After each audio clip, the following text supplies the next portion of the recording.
Welcome to the Scalable Real Estate Investing Podcast, where we discuss the most scalable strategies, tools, and approaches to successfully invest in real estate. Learn how to make the most impact of your time, automate your real estate investing business, find off-market deals with minimum time invested, and leverage your capital to create as many income streams as possible so that you can achieve true financial independence. Thank you for tuning in. I'm your host, Mason Clement.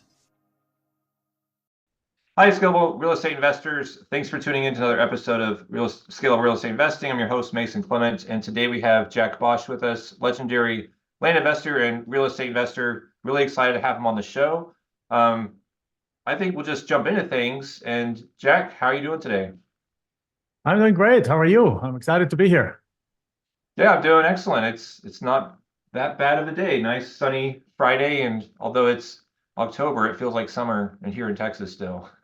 Here I'm in Arizona. We still have 104, I think, today. And then I think we have 3 more days of heat, and then it'll slow down and it'll go into the 90s after that, finally. But I can't wait for that. Oh, yeah. I remember last summer, it was like 115, which was maybe some record levels here in Texas. And so when we get to 90, it was like such a relief, but it's still pretty hot. That's funny. So just in case certain listeners aren't familiar with you, why don't you give us just like a brief background, kind of walk through your real estate journey? I know you've been around for a while, so you may not need necessarily a huge introduction, but why don't you talk about a little bit your journey? Sure. Yeah, I'd be happy to do that. So as you can tell from my accent, I'm actually not from the US. I'm an American citizen now, but I born and raised in Germany. Came here exactly 27 years ago. To the United States in 1997 and finished my college degree. Met my wife here. She's an immigrant from Honduras, Central America. So we're both immigrants here. So it didn't help us for the immigration visas to get married to each other. There's no benefit there. So, but we now married 23 years, have a 17-year-old daughter. And the short story is that really sometimes in life, you got to do what you got to do in order to be able to when you make certain decisions. So the decision Michelle and I made was to stay in the US. So after college, you get a work visa for 1 year, and then you need to find a company that turns that into a longer term visa. And then you use that time period to ideally get the green card. And once you have a green card, you're a permanent resident in the United States. So what we did is I looked for a job because we fell in love with each other. We fell in love with the US. We wanted to stay here. I found a job with a technology company, and I'm not a technology guy. So it was a blessing in disguise at the end of the day, because what happened is I ended up, I had a business degree, so I ended up being a business analyst for the software company in their consulting arm. 100% travel, leaving Monday morning, coming back Friday nights, working 60, 70 hours a weeks, having to constantly get updated on technology. And I simply hated it. But that company was committed to get me the green card. So I basically said, okay, gotta bite the bullet and just do whatever it takes, because this is our chance. Plus, Michelle is from Honduras, so it's so much harder to get a green card when you're from south of the border, because there's a lot more applicants than from Germany. So we got married. She ultimately put her application on me. So I needed to get the green card. That was the purpose. But in that process, I would have never otherwise applied for that kind of a job. But technology world, they were hiring, and I had a little bit background of that for as a student worker in Germany. But a long story short is this job was so miserable, made me so miserable, that we didn't like it. We hated it. I was traveling all the time. I had to keep up on technology. I just, to this day, I'm not a fan of all this kind of stuff. That it forced us to look around and say, like, that can't be it. Life can't be like that. I can't be just graduating from college all with this enthusiasm and being in a job that I just absolutely despise. And there's got to be another way here. And that made us look beyond the job world. Because I grew up all my life with that. My dad's a high school teacher. My mom's stay-at-home mom. Nobody in my extended family is an entrepreneur. Everyone says, like, oh, become a teacher, become a doctor, become thing. And I said, like, no, but they're all like security driven. They all want like this job that you will always find a job. They want their steady paycheck. And that's how I grew up with it. The vision was clear: get a good dedication, get a good job, work until you're 65 and retire. And this came like and this job was a good job if you love technology, right? But I just hated it, and because of that, it turned my world upside down. It's like, this is job life. I don't want a piece of that. I don't want to live like that. So we started looking around, and through a lot of back and forth, we finally stumbled into real estate, failed for a bunch of things, failed in all kinds of real estate because we didn't know the language. We didn't know the real estate language. We didn't have any real estate expertise. We didn't have any credit. We didn't have any relationship. We didn't. I was traveling all the time. Doing a fix and flip was impossible because I couldn't supervise anything. So we finally stumbled into something where we found a piece of land. And that piece of land was owned by somebody who had just gotten through a divorce, and he was disillusioned with it. They wanted to build their house there. He had negative associations with this, and his mindset toward that piece of land was negative. Nothing to do with the land. The land was a gorgeous acre in a nice rural subdivision worth about 10, 15 grand. And he gave it to us for $400. And we turned it to the neighbor the same day, sold it to the neighbor for a discount price of $4,000, made $3,600, which is about what I made in my job in a month. And I was like, okay, that's different. And then 2 weeks later, we got a deal where we made $10,000. And then we did more and more deals. And we coincidentally, this all started to happen about 6 months before I got a green card. And then the green card hit. By that time, we had probably made $150,000, $200,000 already in 6 months. I also started selling some property with seller financing, which we love doing. So we basically take a $20,000 property, put it on a contract for 4, sell it for 20 with a 20% down payment, which is a $4,000 down payment. So we got all our money back, and now we get $300 a month. We had done like 15, 20 deals like that. We've gotten $5,000, $6,000 a month in cash flow coming in, which was more than I made in my job. So I had like debt paid off, a year's worth of living expenses on the sideline, and $5,000, $6,000 a month coming in per month, coming in cash flow, which is more than as I said, more than I made in my job. And I was like, we're done. Green card arrived. I quit my job, and we took this full time. And I think 12 months later, we were millionaires. Okay. Very nice. So currently, what's the size of your note portfolio?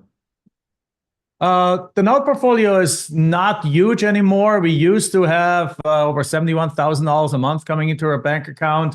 Probably we have about, I don't know, probably like 75 to 100 notes right now with an average payment of probably like $300. So it's like $25,000, $30,000 a month. We are focusing a little bit more on cash deals right now, larger deals.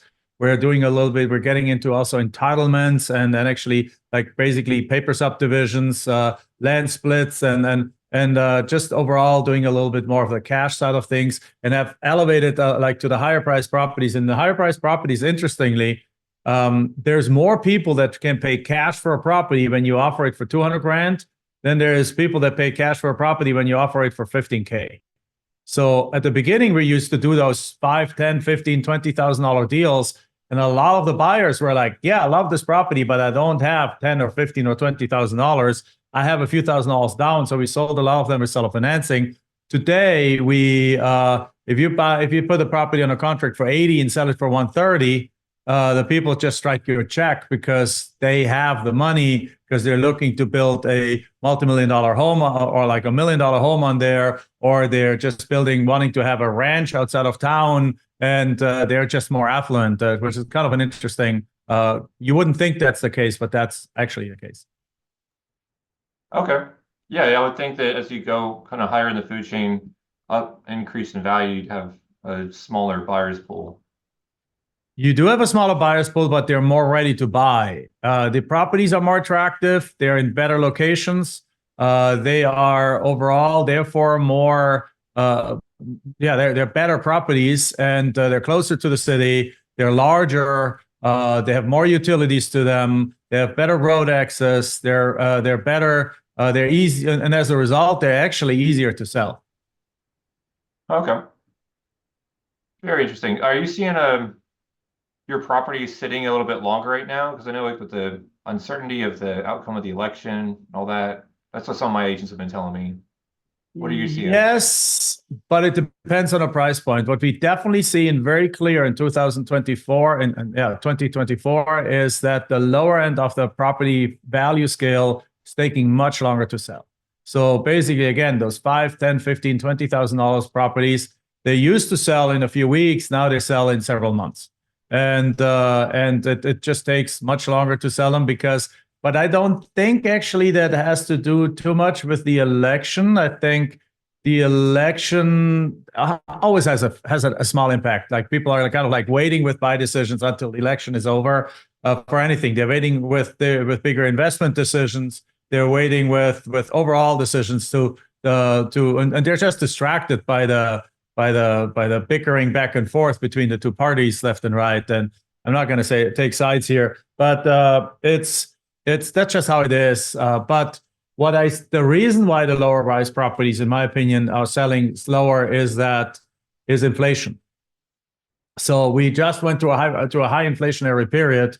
And by the way, if anyone thinks that 8 or 9% inflation was real, they should check out a website called what's it called? I forgot the name right now. It'll probably come to me in a second. It's something like hidden something or so, or I'll get to me. But there's a website out there that tracks how inflation is really calculated. And for example, what I mean by that is, and you can ask any economist, or if you know anyone that is an economist, or anyone that studies that stuff, they can confirm that. The way inflation is calculated today is vastly different than how it was calculated in the 1980s. So in the 1980s, like every time during Clinton, they did that. I think probably during Bush, one of the two Bushes, well, there was before, but during Clinton, they did it. During Bush, they did it. Every time when they need to massage the numbers, they take something out of the basket of goods that measures the inflation. And usually they take out the high inflationary stuff. So inflation today doesn't include gas, energy costs, doesn't include housing costs, doesn't include basically everything that we should measure is not even included anymore. If you don't believe it, you can actually research it and basically Google, say like, how was inflation calculated in the 1980s and how is it today? There's plenty of articles that explain the difference. So if we were to take the inflation calculation that we used in the 80s and apply it today, we didn't have 9% inflation, we have 15 to 20% inflation. And we still have today probably an 8 to 12% inflation. So the shadowstats.com, that's the website, shadowstats.com, just came to me. So the thing is, so what happens is, who is affected most by inflation? Somebody makes $1 million a year and eggs go from $3 to $6 a dozen, doesn't affect that person. If milk goes from $2 to $5, it doesn't affect them. If bread doubles, if anything, groceries double, if a steak in a restaurant goes from 25 to 45 bucks, it doesn't affect this person's life.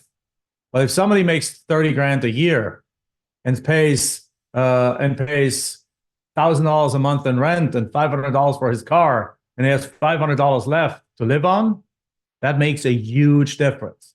His threshold, his wriggle space of $200 a month is just wiped out by all these expenses. So what happens is these low-end properties, price-wise low-end properties, many of them are very pretty, but they're just not very valuable. These $10,000 properties, that we already used to sell, they're attractive to the people who only can afford a $10,000 property.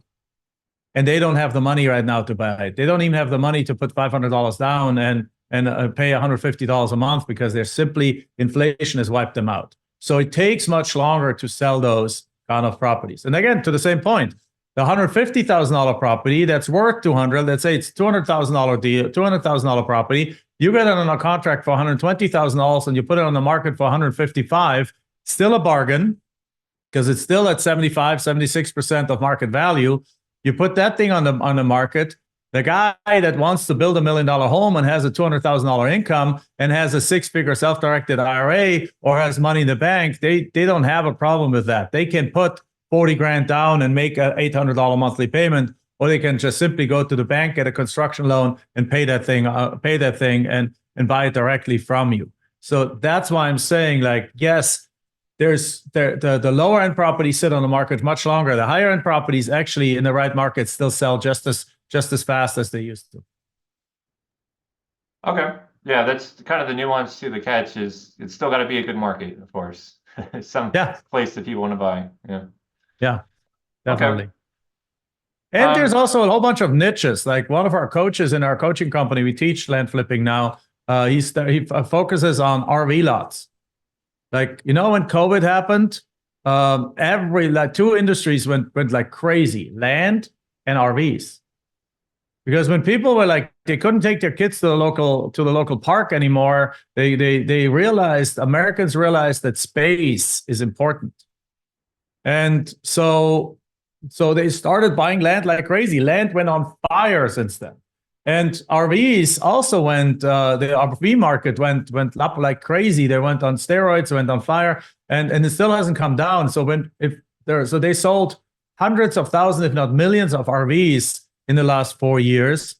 And what do people want to do with all these RVs? They don't want to have them in the driveway. So RV lots is a very hot commodity. So he buys these RV lots for $25,000 and sells them for $60,000 in a week. And he does like 50 to 70 of those. Well, that's $1 million income right there. That's interesting. So he doesn't focus on like RV parks. How do you even find like an individual RV lot? There's communities that have individually deeded RV lots.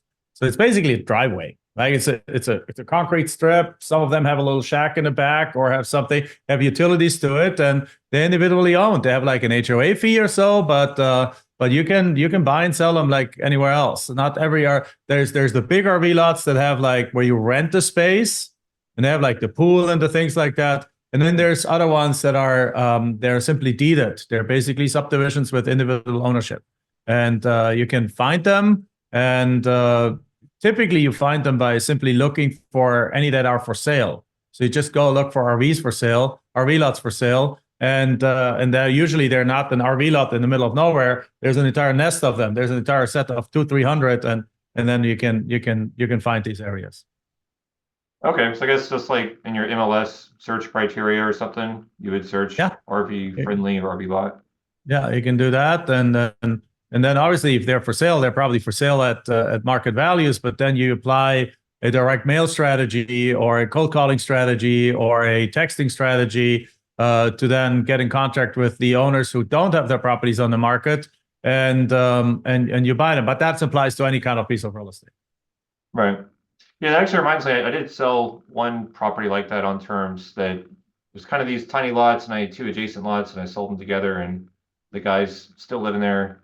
He's drastically improved it though, installed fencing. Yeah. So that's a great thing about land is when you sell it on terms, like the worst thing that happens is they add value to the property, right? That's right. Yeah, I like that. Yeah. So in terms of like, since you started in this business up to now, what are some of the biggest changes you've seen, that you've experienced? So what I love about this business is that essentially it hasn't changed. Now, is there more competition today than there was 20 years ago? Yes, of course. Partly that's my fault because we've been teaching this for 15 years already, and we have created some of that competition, but the competition is still a fraction of what it is in the house world. So like in the house world, it's very common that if a house owner goes delinquent on a mortgage and he hits that list, or has a property free and clear or something like that, that he gets like 5 text messages a day, 5 letters a week, cold calls all day long, from people wanting to buy that property. And if you get that phone call from somebody who says like, yeah, I'm interested in selling my house, you better meet with that person immediately, because otherwise by the next day that property is under contract with somebody else. That is still by far not the case in the land space. It's still, we constantly come across properties where somebody says like, yeah, I've owned this property for 35 years. I do get an occasional letter, but when I call them back, they're not responding. A lot of the land people are still very unprofessional. They're like afraid of their own guts, or they just send out letters and they never respond back or something. So if you run this professionally, you can own the market. And So in many cases, the people, they're like, so you have it on contract for 3 months, and during those 3 months, they don't get a single other offer from anyone else. And that's just unheard of in the house space. Of course, do they get contacted here and there? Yeah, absolutely. That has changed. Back in the days, nobody would go after land. We're probably one of 5 people in the country that would go after land, or 15 perhaps. I don't know, at least that I know of. A few companies that did what we did, and now there's many more. But still, I would still think that for every 500 house flippers, there's one land flipper. What has changed? Other than that, what has changed is mainly the ease of access to the information. I remember when we started out, we did our first land deals in 2003. When we started out, actually, we did one in 2002, but then that came together in a different way. But then using the method that we are now teaching, we did our first land deal in 2003. Most websites, so that you couldn't just call a data service and download data for land. Like CoreLogic existed, was kind of like the big dog on the market for the data. Today there's DataTree, there's CoreLogic, there's a million other ones. Data services, none of them had land information. They all basically only catered to what people did, which is house flipping. So nobody had any land information. So the only way to get land information, basically get the information of who owns the land, whether we live there, is by going to the county.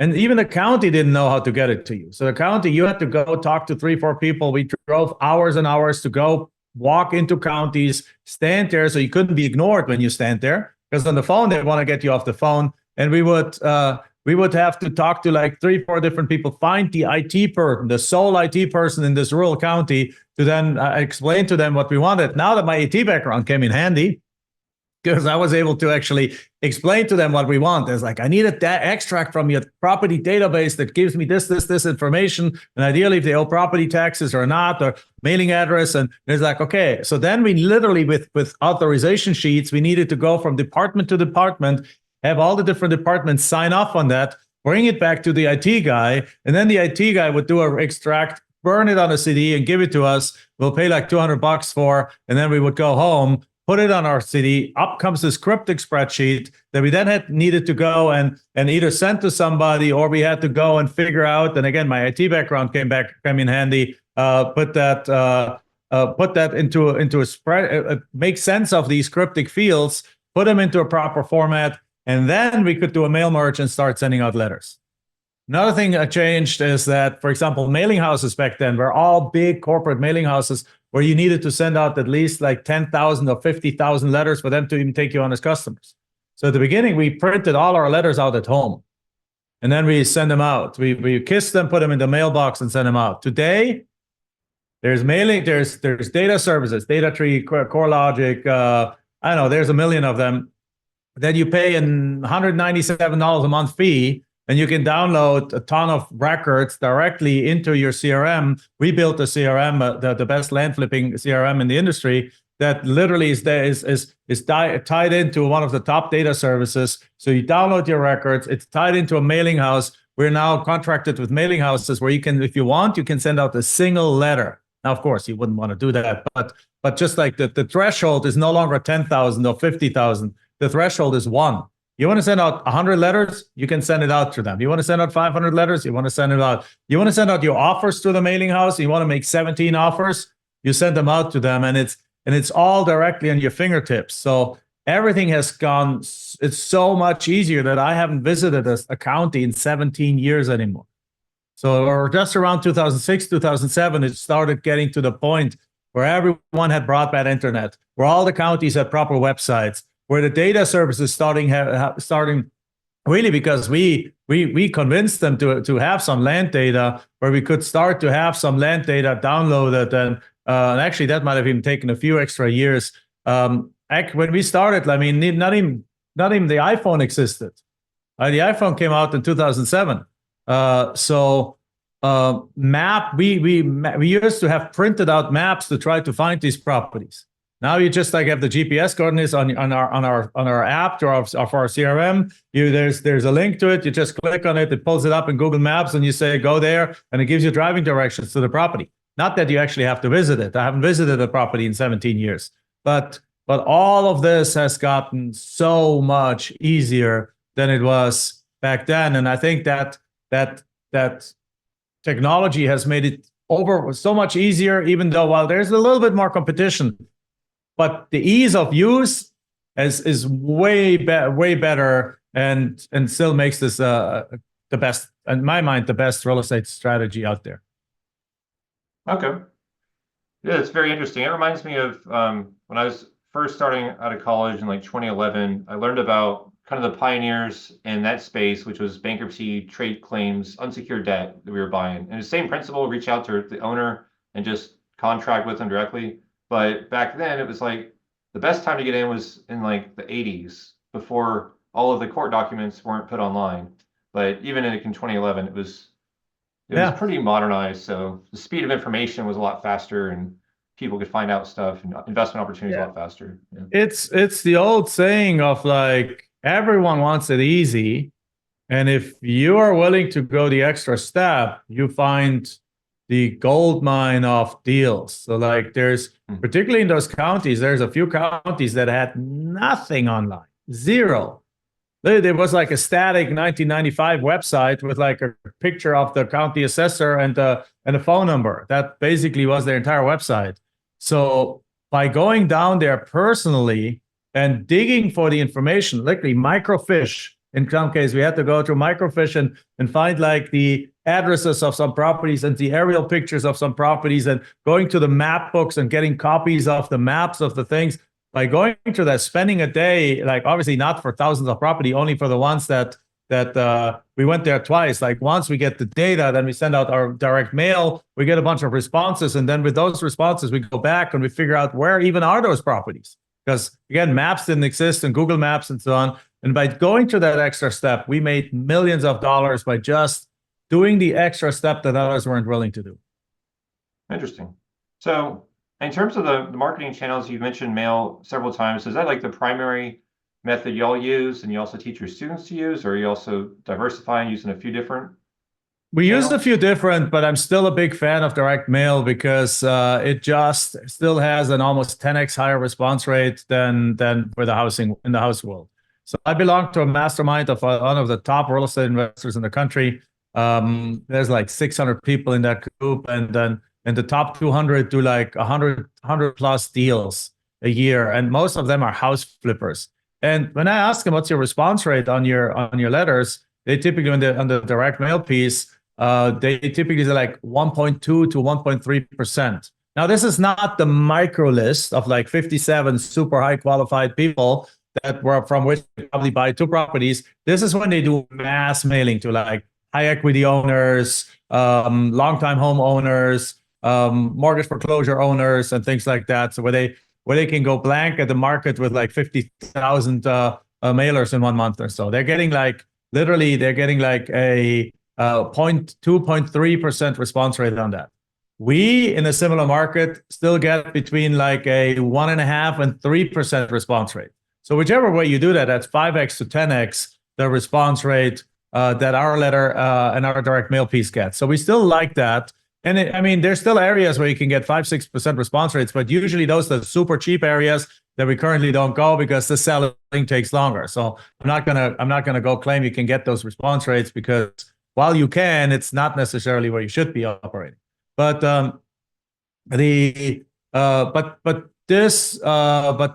cold calling and texting and even they definitely also work a lot. And I just always tell the people that I teach, don't cold call yourself. I don't want any one of our students ever to do a cold call themselves, because I mean, who wants this? Entire business is designed to give you money and freedom, not to replace your job with another job where you're on the phone and get rejected all day long when you cold call people. So there's services out there now. There's multiple services that we refer our students to that offer cold calling services. And even coming up, there's some AI-based cold calling services that can do like thousands of calls per minute or per hour. And so it's cold calling definitely also works. And ideally, often it works in a combination even better. Okay. Yeah, I've heard some people just shutting down a lot of cold calling and texting, especially texting with like just all this different regulation and changes kind of by the day or by the week. So have you seen any of that stuff or ever recommend or Yeah, mindful of? I'm not a big fan of texting because of exactly that. Um, because exactly that, there's a lot of issues with it because government regulations and things, and you can get into lawsuits, and you need to make sure that you scrub out obviously the do not call list or do not, and then you need to also scrub out any kind of known litigators. Like basically those services that offer those lists and the services that offer call texting for you, they have probably gone through all the courthouses in the US and assembled a list of the people that typically sue you and put them on a do not call list. And so with that, you can still do it fairly safely. But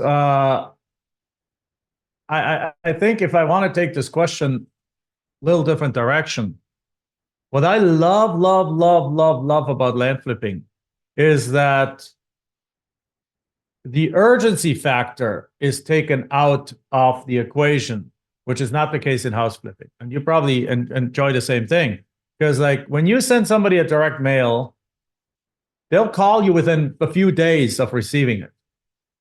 Again, they're not getting bombarded with direct mail. They're not getting 27 letters from other people. So they're calling you. So when they call you, we tell them, we're going to make you an offer in 7 to 10 days.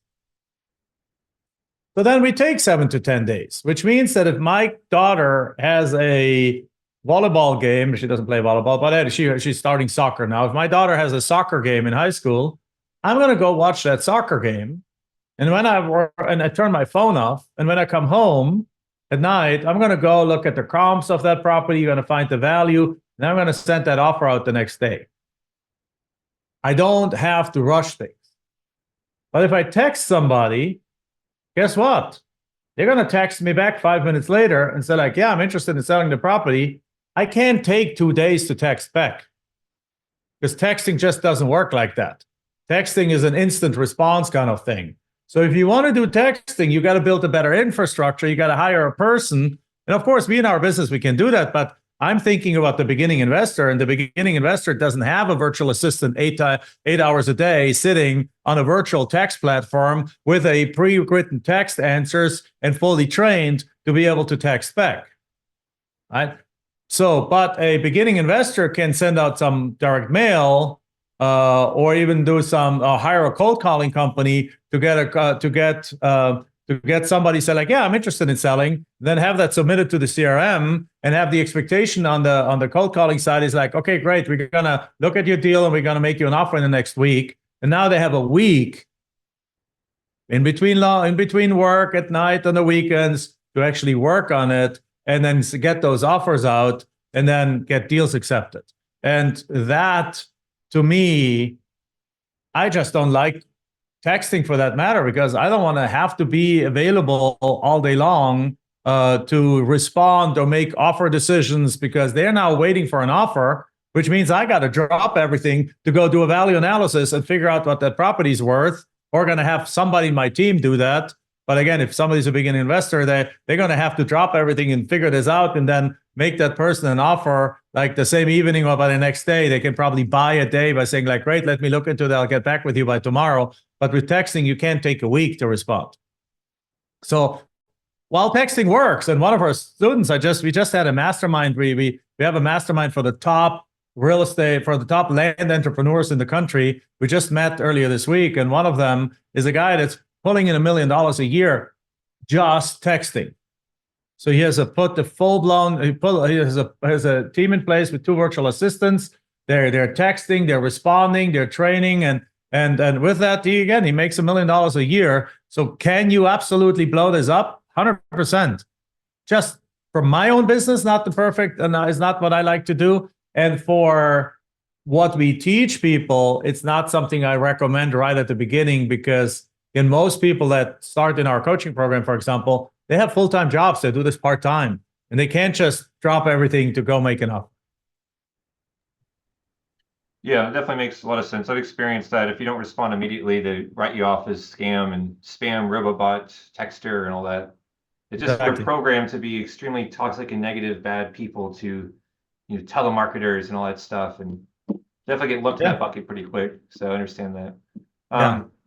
For mail, in terms of like the copywriting, I guess from a high level, are you teaching and for yourself as well, just doing blind offers, or are you doing a combination of range and neutral, or how's that look?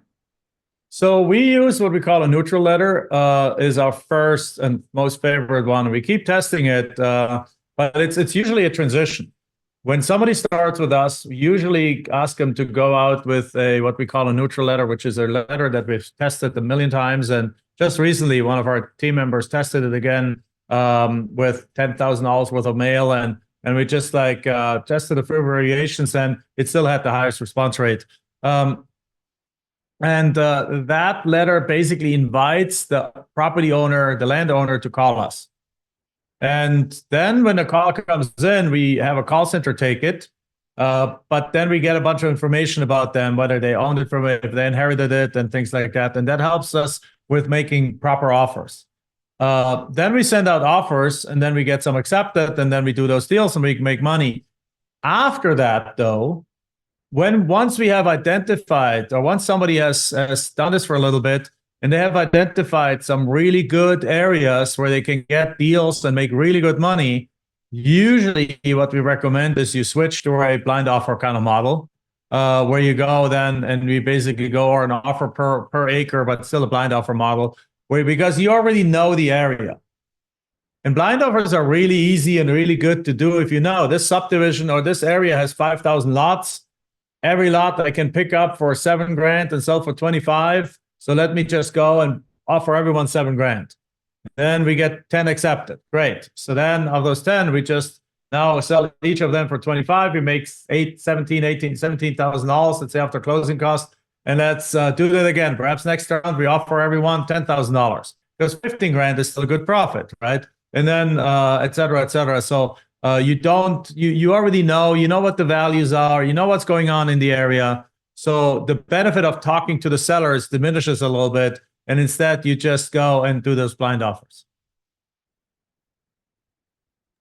Okay. Do y'all do like multiple drops? So for like the ones that don't respond, do like maybe a neutral and then a follow-up neutral, or how's that work? So typically in the mail side of things, we send out one letter, and then you can do a follow-up. Yes, that obviously always works, but we don't. We usually still get enough responses that we then leave the market alone for a little bit and come like 3 months later or 6 months later, come back and then just go at it again. Enough new people have either changed their mind or time and circumstances change over time. What we do once somebody has indicated interest, particularly when you do the neutral letter, and let's say you send out 5,000 mail pieces and you get 100 people contact you, and of those 100, perhaps at the beginning you only get 2 deals accepted. All right, so 98 people have responded and they haven't accepted your offer. There's for sure another 2-3 deals in that. So what we do on those is because those get a full follow-up system sent to them.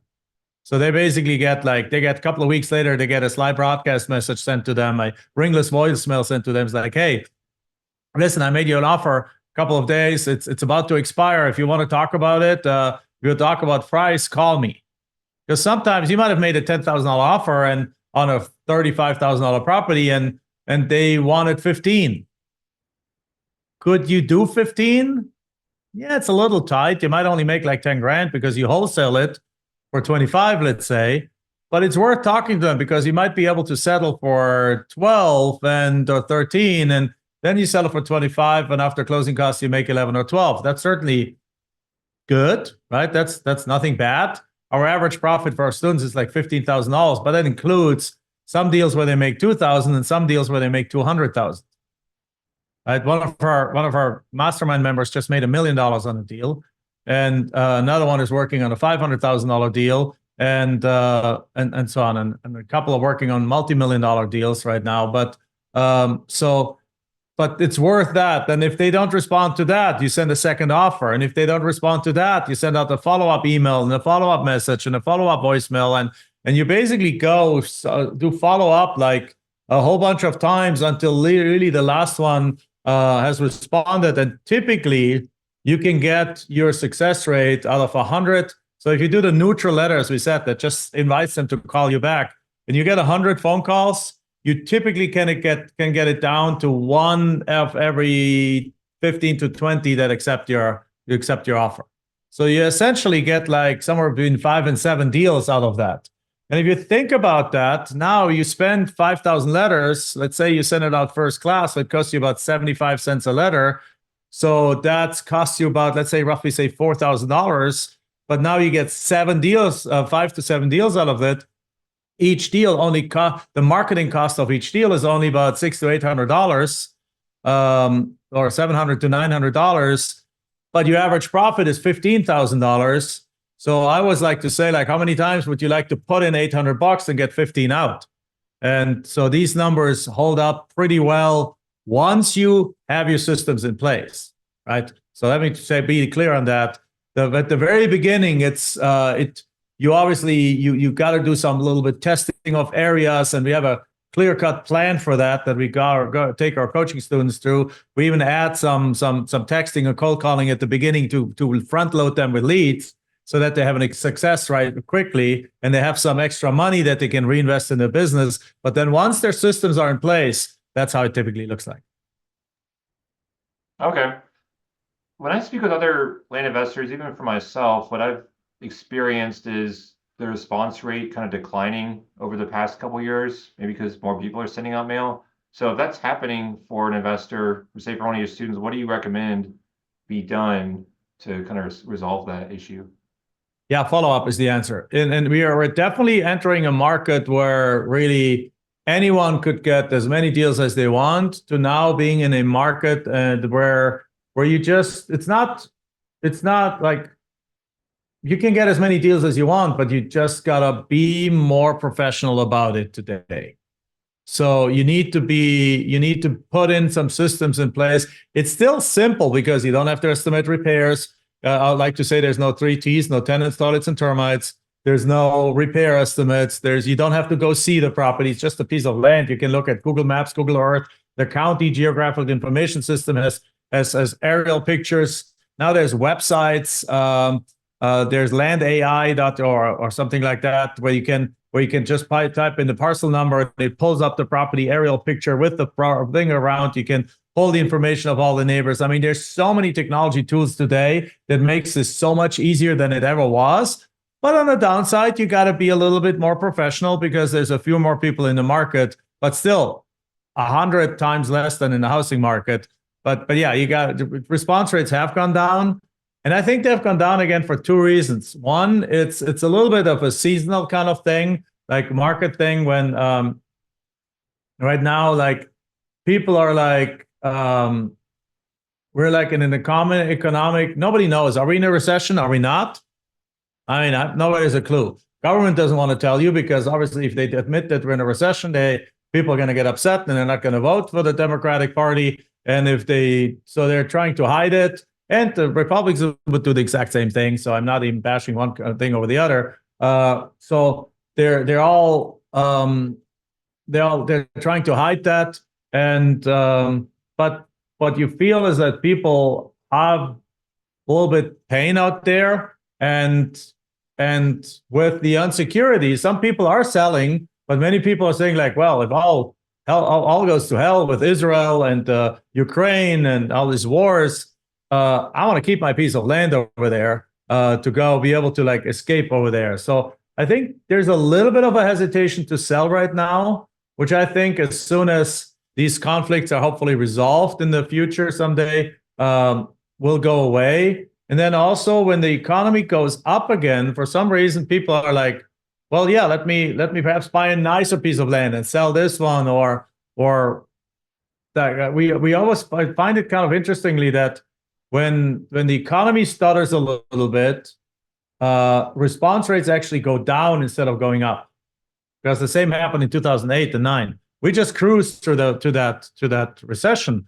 because we had $71,000 in land deals. We had people were still selling the land; they were just selling cheaper. So in 2009, 10, 11, instead of buying a property for 40 and selling it for 90, we would buy it for 18 and sell it for 40.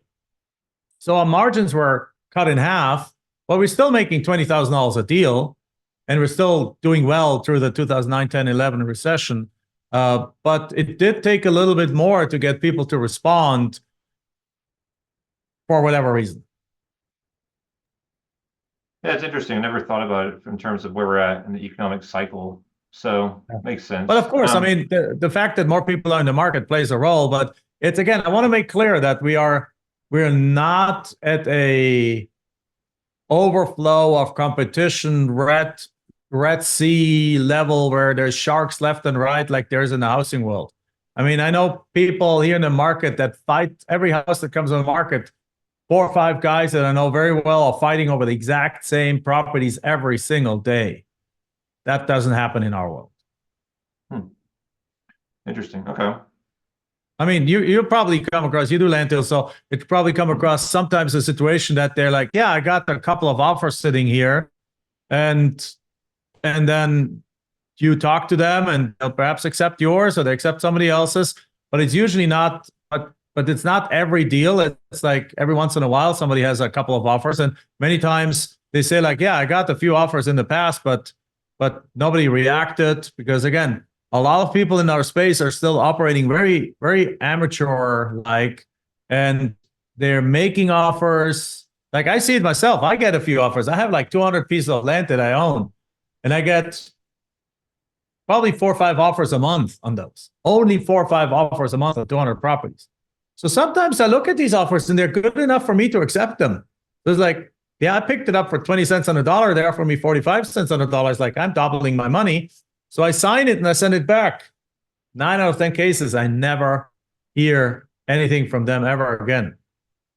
It's like, why are you wasting the time and space to actually send me an offer to then, if you're not willing to at least open escrow and get it started? Like, I understand what they're doing is what we're doing, and there's a chance that they back out of the deal, but literally 9 out of 10, you'll never hear from them again. And so it's not hard to stand out from the masses. You just got to do what you say you're going to do. Yeah.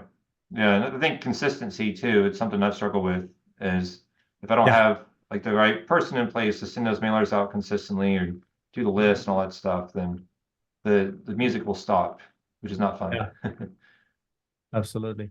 Yeah, that consistency is really the word. Like I always tell people, like, you don't get as successful here by working 40 hours in 1 week and then nothing for the next 4 weeks. Instead, put 10 hours a week consistently, and you'll have deals and you'll have profits and you're doing well. And within half a year, 9 months, you quit your job and you're on your way. Okay. Yeah, that makes a lot of sense. Do you ever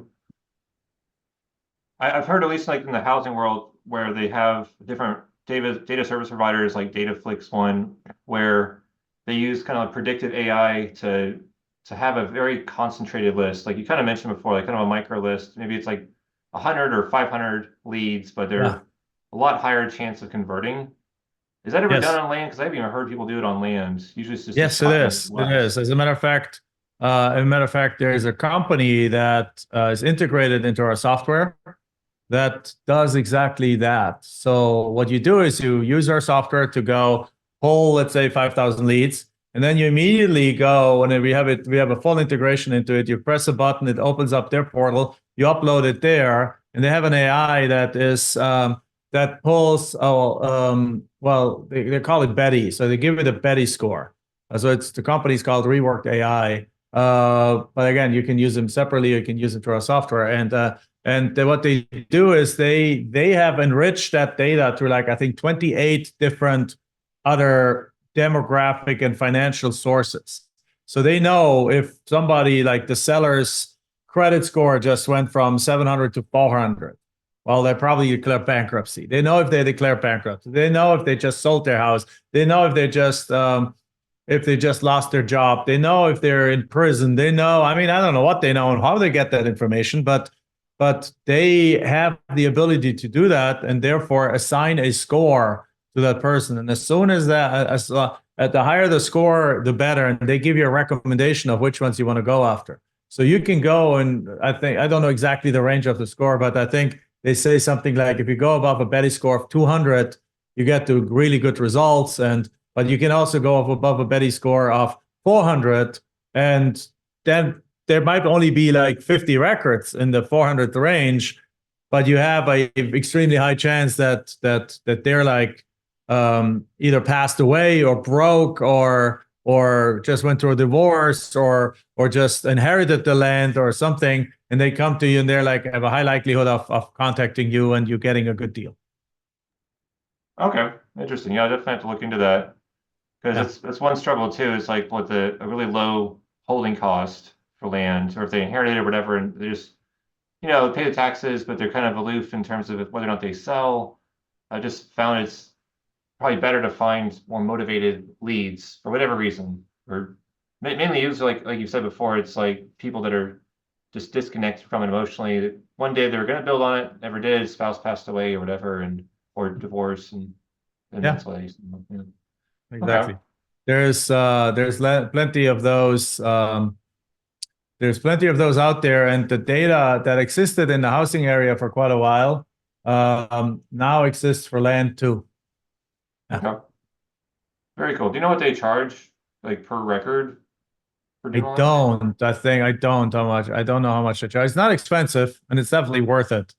But so a lot of our students just use it in our CRM team. Like I have a team doing the land flipping for me. I just make the final decisions on what to offer, and I give and I set the sale prices, and then the only other thing that I do in our land business now is if somebody wants to negotiate outside of our predetermined parameters, where our sales guy has the automatic authority to make a deal happen, then I'll give it a thumbs up or the thumbs down.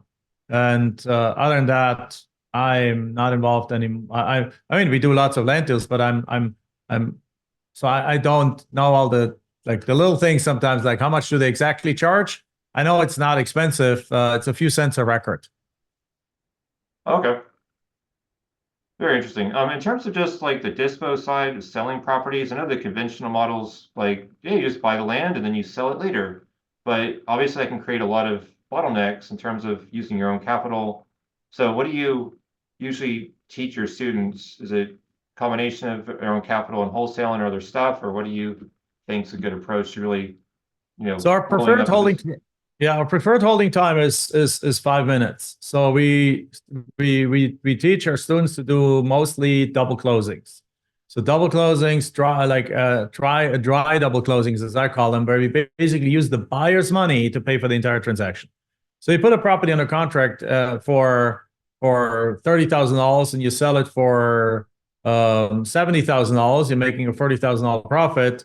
The buyer comes to the table with $70,000 plus, let's say, $1,000 in closing costs, and let's say closing costs are $2,000. So the buyer wires in $71,000. The title company takes 40 grand, sends it to the seller. The buyer now takes the title company takes the buyer's money. The buyer's $71,000 are being used to send 40 to the seller. What did I say? 30 or 40 doesn't matter. Like, let's say you buy it for 40. So the title company sends $40,000 and send it to the seller, and keeps $2,000 for themselves, and sends $29,000 over to you. You just made a $29,000 profit without actually using a dollar of your property, a dollar of your own money. You did buy the property though. You bought it for a moment, and then you immediately deeded it over to the next person, which also then allows you to say that you're not really wholesaling, because wholesaling is illegal in some states now, because you're actually buying the property. Right? Most house wholesalers, they do assignments. And assignments, I can understand what the government or what these states saying, like the realtors are all pissed about it. I'm sorry, hopefully PG here. Like the realtors are all upset about it because the realtors basically say like, hey, listen, if you do an assignment where you just take the deal on a contract, find a buyer and assign the deal over, you didn't buy the property. You essentially just found a seller that wants to sell, and you market the property, find a buyer. That's not materially different from what a realtor does in the activity. And the paperwork it is, because you're principal in the transaction, so you technically say like, no, I'm the buyer, but then you're passing it on, so it's like a gray zone. But if you're actually buying it, nobody can say that you're really acting like a realtor, because you're actually buying it. So what we're teaching is mostly that. And then sometimes title companies don't want to do that. So then comes in transactional funding. So we have a host of transactional funders, mostly successful students and now making hundreds of thousands of dollars a year and having money on the sideline. And they're like, if somebody needs a $30,000, like if in that same deal, you buy the property for $40,000, but the title company doesn't want to allow you to use the buyer's money, when you need to bring in your own money, but you don't have $40,000, you can borrow the $40,000 for one day, pay something like $1,000 in fees for it or so.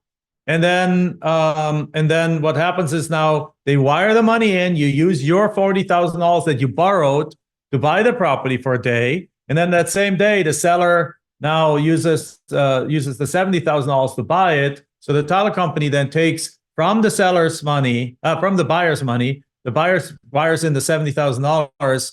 The title company now takes, let me roll it out in a proper way. So you have the deal on a contract for $40,000 and you don't have the 40 grand. So what happens is you borrow $40,000 and you buy the property. So the title company receives $40,000 from a lender and you now own the property with a loan against it. Just like you won't own a house with a loan against it. The title company takes the $40,000 and sends it to the seller. So the seller is happy. That same day though, the buyer wired also $70,000 into it. And that's what they're buying it. So the title company now takes the $70,000, uses $40,000 plus a $1,000 fee, sends it back to the lender. The lender is now paid off and sends $28,000 to you because you just made $28,000. Still didn't use your own money. You just needed to bring in one extra party into the transaction, which is the lender. That's called a double closing with transactional funding. So we do a lot of those too. Our students do a lot of those, and our coaches obviously walk them through how to do that. And so that's just the typical way we do those deals. Occasionally, you can do an assignment, of course. We rarely buy the properties and just sit on them and then go on vacation, come back, and then sell them. That is typically only recommended if you get a smoking deal and you want to make sure that nobody takes that deal away or the seller doesn't change their mind. So you got a $100,000 property and the seller accepts a $15,000 offer. You borrow the $15,000, you take it from wherever you find it, you close on that deal, and then you go sell it for $65,000 and make a $50,000 profit. So in that scenario, it would be advisable to just close on the deal. Yeah, that makes sense. Definitely, like if I feel like I want to make six figures on like a subdivide deal, I'll refrain from actively marketing it because I don't want to mess it up. I just want to close as fast as possible, get them paid, and then execute the subdivide plan. That makes sense. But yeah, if you do a subdivide deal, then you probably have to buy it in the first place, unless you really negotiate with the seller that they're allowing you to do that while it's still under escrow, et cetera, et cetera. You can do that too, but then the seller might want a little piece of the upside and so on. But if it's a great deal that you can subdivide, and the counties and they don't have any reason to deny you the subdivision, then it's definitely better to buy it. Yeah.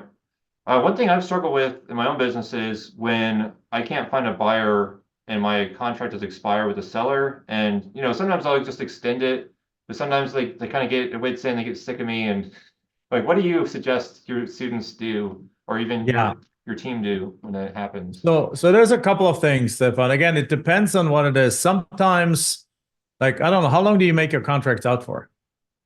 Well, by default, it's like 90 days. Okay, change that to 6 months. No seller will object to that. They don't care. Okay. So we recommend 6 months now. 180 days is normal. Sometimes you get a seller's like, why do you need so long? And it's like, I don't, and then the answer to that is like, I probably won't need as long, but sometimes there's title issues or there's easement issues or there's other things. And just in case it takes the title company longer, I would like to have that time period. But I'll keep you updated, Mr. Seller, on a weekly or bi-weekly basis of how we're doing. So, and as soon as we're ready to close, we'll close. I just want to make sure that we have that extra time in some case something comes up. And they're like, oh, okay, sounds good. And they'll agree with it. So that's the first change. That takes care of a lot of the issues right there. If you need more than that, then either something is wrong with the property or the pricing or your value or what you offered for the property, or you offer too much, or you have to sell it too close at market value. Because when you sell at market value, properties do sit. Land sometimes does sit for a year before it sells at market value. But here's a trick that's going to real creative finance. So one of our coaching students comes to us one time, and he's like, Jack, I'm excited, or whoever his coach was. I don't think he talked to me, but we have 14 coaches that are all full-time land flippers, the top 1% in land. And he comes to the coach and says like, hey, Aaron or so, I got this piece of property. It's worth $120,000. I got it on a contract for $45,000. I'm excited. And they're like, okay, so they put it out in the market at like $90,000.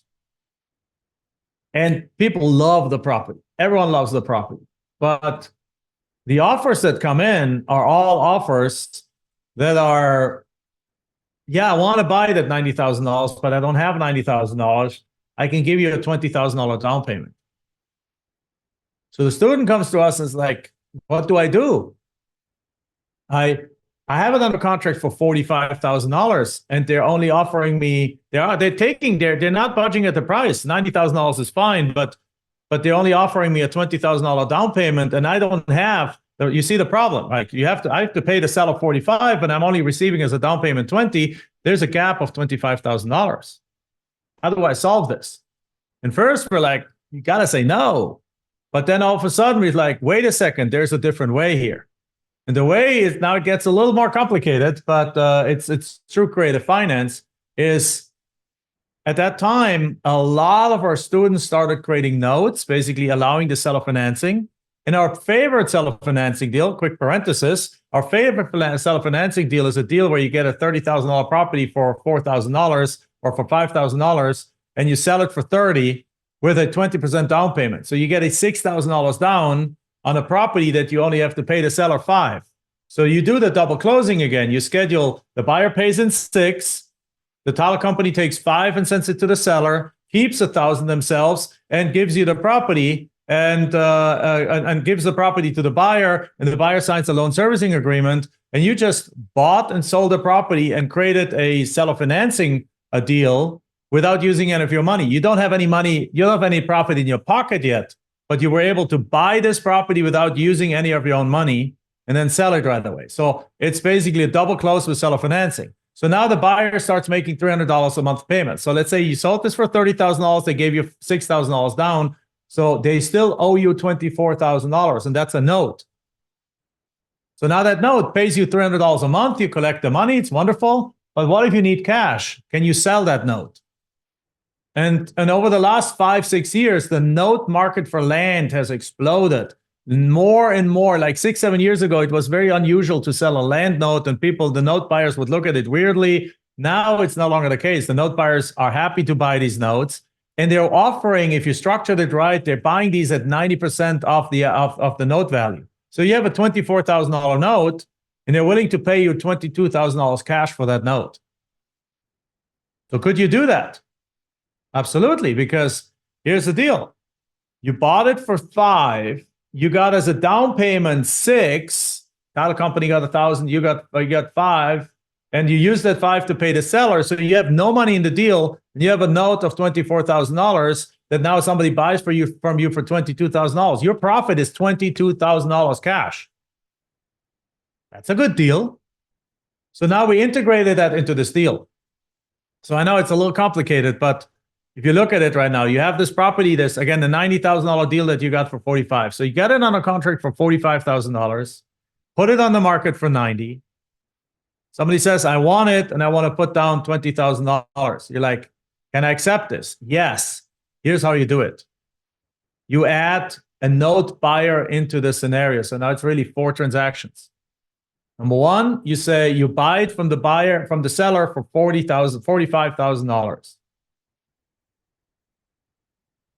You have you agree to the buyer buying it for $90,000 with a $20,000 down payment, and you bring a note buyer to the table in the title company. Bring the note buyer to the table that's willing to buy that note. Well, how much is the note? Well, you're selling it for $90,000. You're getting a $20,000 down payment. So the note that you're creating is $70,000, correct? We'll agree on that. So the note buyer buys that now, a $70,000 note. Let's say they pay full market value. Sometimes they have a discount, but just for ease of mathematics right now, the note buyer pays full market value, full $70,000 for it. So what happens now at the closing table is the buyer wires in $20,000. The note buyer wires in $70,000. So the title company now has $90,000 in escrow. The title company now takes $45,000 of that, sends it to the seller. The seller is happy. The title company now takes off the $45,000 that's remaining, takes like $3,000 for the efforts, and sends $42,000 to you. You just made a $42,000 cash profit. And then as a third thing, the title company then takes the note and gives it to the note buyer, and the note buyer now starts collecting something like whatever, $1,000 a month from the buyer of the property. Does that make sense? Yep, that makes sense. I've heard of that before. Triple closings, basically. Essentially, yes. I'm just like, I know you know about it, but I don't know if everyone in the audience knows about it. So I took a little more time and so on, because I want to make sure everyone listening to this understands it. But essentially, it's a triple close. And because you're buying the property, you're selling it with seller financing, and you're creating a note, and you're selling the note all in one transaction without using any of your own money. And that solved that problem. And that, I think, if you look at that from your deals, the deals that are sitting on the market longer, try that. Offer them with seller financing, line up a note buyer, and selling it with seller financing. Selling them with seller financing will accelerate your sale, because now all of a sudden instead of selling one property for 90 grand, you only need 20 grand. Or if it's a smaller deal, instead of wanting 30 grand for the property, you only need to find somebody that has $5,000. So there's way more people that have $5,000 than there's that have $30,000. So it accelerates the sale. You find a buyer faster, and then you line up the note buyer and sell the note right away. And you just made almost the exact same amount in a cash sale than you would have than you would have with a wholesale deal, or even more sometimes, because you can sell it at a higher price with seller financing, and in just almost the same speed. It's just a little bit more paperwork. Okay. Yeah. I do appreciate you going into detail about it. It's definitely very helpful having this example. And I like how you have that delta there, 20 down and 45 purchase price. That makes sense. So you're just getting that difference there. Yeah. In terms of like finding the buyer, that end buyer that's buying on terms, and then also find a note buyer, is it usually just listing on MLS while you have it under contract with the seller, or what's y'all's best strategy usually? So MLS is sometimes hard because you don't technically own the property yet. You have it only under contract. But you can go with services like brokerlessmls.com, and they'll tell you which state. It's a guy by the name, I think his name is Jack, by the name that he can tell you which states he's able to do it and which states you need a power of attorney. So if you need a power of attorney, you just work that into your offer. You just add it to the offer on your offer agreement, on your contract. You just add something. The seller hereby gives the buyer the right to market this property on all platforms, including the MLS. And then they'll accept that, and that allows, with that you're allowed to put it on the MLS. We love Facebook Marketplace, even though Facebook is crappy and they sometimes they make it hard, but sometimes they put you some hurdles up. But Facebook's Marketplace is great. We also like land.com or landwatch.com. You got to follow their rules and really call your rep there and ask them what to best do. Like, one of the tips is you want to at least put 25 pictures of the property up there. That gives it a boosting on their own website, ranks it higher. Land.com, and then there's a whole bunch of other websites that you can put the properties up there. And even on Facebook, like not just Facebook Marketplace, but also look for Facebook groups. Like if you have a property in Alabama, like real estate investors like land, even though they're house flippers.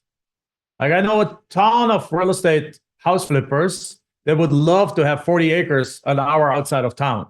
Well, guess what? Sometimes we focus on three kinds of properties: infill lots in the path of growth right outside of bigger cities, and larger acreage a couple of hours away from town. So if you have a 40-acre parcel outside of Chattanooga, Tennessee, let's say, and the people in Chattanooga love the outdoors, and the real estate investors there love, they flip houses in Chattanooga, and I'm picking a random market here, but they also love to have themselves a mini ranch. So go into Facebook, look for like a real estate investor Chattanooga. And even though they're looking for deals in Chattanooga, you put your property up there and they're like, well, it's not in Chattanooga, but it's 2 hours away. Yeah, I'd love to have a place outside because they're already in the real estate game. They already understand real estate. They love real estate. So why not own a little more real estate? And we regularly, and our coaches and our students regularly sell properties to Facebook groups that are real estate investor related Facebook groups that are in the geographical area where your property is or close by. Okay. Yeah, that's helpful. I've heard of people using like kind of buy and sell groups and stuff, but I usually get just garbage negative leads that way, but it's a lot smarter to actually focus on people that already like real estate. So I like that a lot, that angle. Exactly. Makes sense. Okay.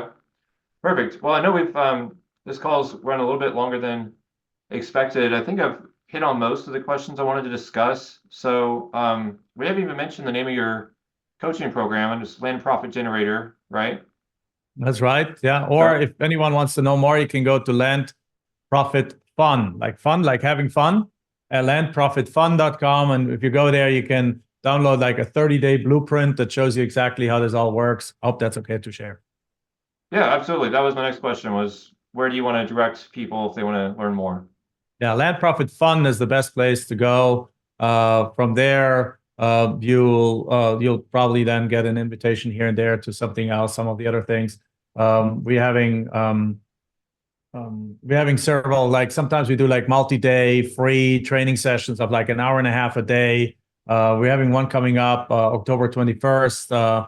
Don't know the link for that, but if you go to landprofitgenerator.com or landflippingclass.com, I think one of the three, you'll usually, they're redirected to that and you can find out. Or I also have a podcast called very selfishly the Jack Bosch Show. If you go there, if you look at YouTube, the Jack Bosch, my profile, there's a sequence of 7 videos under my profile where I explain how our strategy works in more detail. All of those things get you to us. Okay, excellent. Well, I really appreciate you taking the time to speak with me and adding value on the show. So thanks again. Thank you for having me. Enjoyed it. Hey guys, I appreciate you taking the time to listen or watch this episode. As you might have noticed, we don't run ads, but what I would like you to do is just subscribe to our YouTube channel. That would help us out tremendously. You don't even have to leave a review, but if you do feel like you would gain a lot of value from this episode, feel free to share it with your friends and comment, like, subscribe, all that. But subscribing to YouTube would be what helps us the most. That's the only thing I ask. Thanks a lot. And if you do want to get in touch with me, feel free to email me at mason@scalablerei.com. Thanks a lot.